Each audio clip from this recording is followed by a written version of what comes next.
جب اپنے دل صاف رکھیں گے تو دل پھر آئینے کی مانند ہوگا، پھر اس آئینے میں دیکھیں گے تو پھر خیر ہی نظر آئے گی۔ تو جب آئینہ ہی دھندلا کر لیا تو پھر کیا دکھائی دے گا؟ اس لیے اپنے دل کو ستھرا کریں، اپنے دل کو پاک کریں، پھر اپنے دل کے آئینے میں تمہیں ہر کوئی اچھا ہی دکھائی دے گا نا۔ کس کو پتھر مارے ناصر کون پر آیا ہے، دل کے شیش محل میں ایک ایک چہرہ اپنا لگتا ہے۔ تو پھر دل مصفا ہو گیا، دل مزکا ہو گیا، تو پھر جو ہے وہ پاکیزگی ہی پاکیزگی ہے، نور ہی نور ہے۔ خشیت الہی جب بندہ مومن کے اندر اتر آتی ہے تو پھر اس کا اندر صبرنے لگ جاتا ہے۔ جہاں کوئی کیمرہ نہیں ہوتا، جہاں کوئی ایجنسی نہیں ہوتی، جہاں کوئی دیکھنے والا نہیں ہوتا، وہاں یہ خوف طاری ہوتا ہے کہ میرا رب مجھے دیکھ رہا ہے، اور یہ تصور انسان کی زندگی کے اندر خیر لاتا ہے۔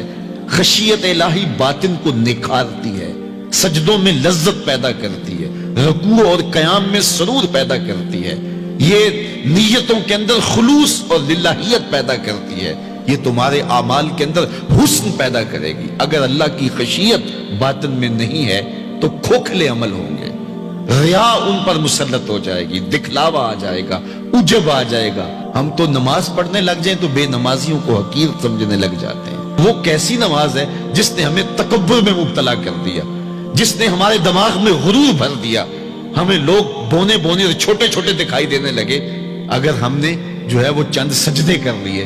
لیکن وہ لوگ جو خشیت الہی کے نور میں پرورش پاتے رہے، وہ ساری زندگیاں عبادت میں گزارنے کے بعد پھر بھی روتے تھے، پتہ نہیں ہماری باتیں بھی قبول ہوئی ہے کہ نہیں۔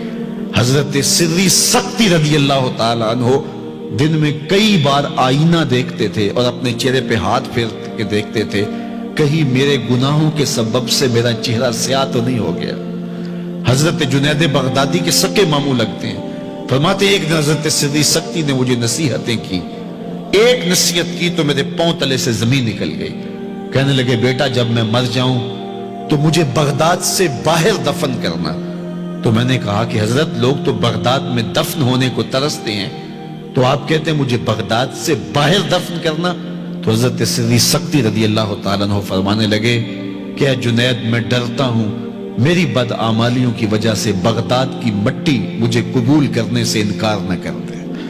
یہ وہ لوگ تھے تتجافا جنوبہم عن المضاجع، جن کی کروٹیں خوف و طمع میں بستروں سے الگ رہتی تھی اور اللہ کو پکارا کرتے تھے، راتوں کی تنہائیوں میں اٹھ اٹھ کے راتوں کو آباد رکھا کرتے تھے۔ حضرت شیخ سعدی نے لکھا ہے کہ مطاف میں ایک شخص کنکروں پہ پیشانی رکھ کے رو رہا ہے اور کیا کہتا ہے، اللہ مجھے معاف کر دے نہیں تو قیامت کے دن نابینا اٹھانا، تیرا کیا تیرے بندوں کا سامنا نہیں کر پاؤں گا۔ اتنے درد سے روتا ہے کہ سینے میں دل ڈولتے ہیں۔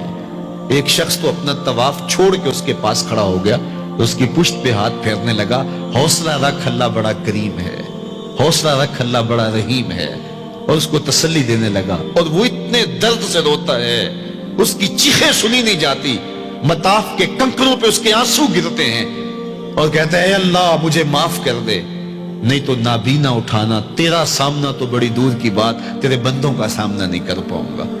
تو اس شخص نے طواف چھوڑ دیا اور اس کو تسلی دینے لگا۔ تھوڑی دیر کے بعد وہ شخص جانے لگا، چہرے پہ اس نے پردہ اڑا ہوا تھا۔ تو اس شخص کو تجسس تھا کہ میں دیکھوں یہ کون ہے جو اتنے درد سے روتا ہے اور اس کو سمجھاؤں کہ اللہ بڑا کریم ہے۔ تو وہ اس کے پیچھے چل پڑا، تو جب اس شخص نے نقاب سے پردہ اٹھایا تو اس شخص کی چیخیں نکل گئیں، فائزہ ہوا الشیخ عبد القادر جیلانی۔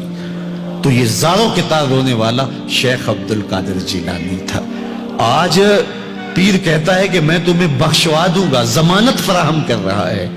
یہ حضرت غوث اعظم رضی اللہ تعالیٰ عنہ یہ خشیت، یہ عاجزی، یہ نیاز مندی اللہ کے حضور پیش کر رہے ہیں۔ جب تک خشیت کا یہ عالم بندے کو اوپر طاری نہیں ہوتا اتنی دیر تک اس کے عمل اس کے اندر عجز پیدا نہیں کریں گے، عجب پیدا کریں گے، ریاکاری پیدا کریں گے، تصنع پیدا کریں گے، وہ لوگوں کو حقیر سمجھنے لگ جائے گا۔